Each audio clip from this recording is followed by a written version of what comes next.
ओवी बरोबरची माझी ही चौथी ट्रिप, 3 इंटरनॅशनल 1 इंडिया।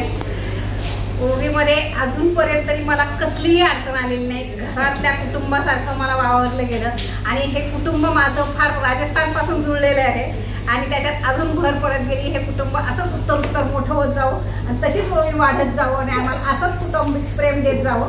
धन्यवाद।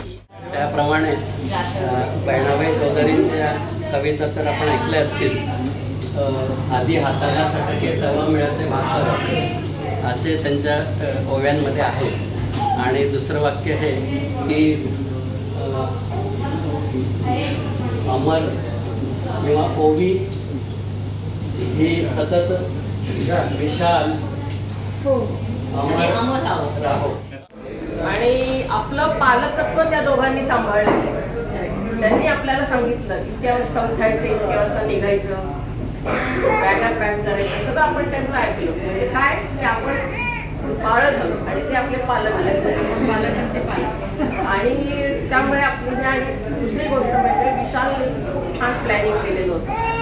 आणि आपलं आता आम्ही आलो होतो तेव्हा ह्याचं हत्तीचं म्हणजे काय आपण पाहिलं होतं आणि कॅन्डी पाहिलेलं होतं। पण आमच्या म्हणजे एक सकाळला एक टिटर म्हणून मॅडम होत्या, त्यांनी इथे येऊन गेल्या होत्या आणि त्यांनी पेपरला सगळी माहिती दिली होती आणि म्हणून आम्ही हे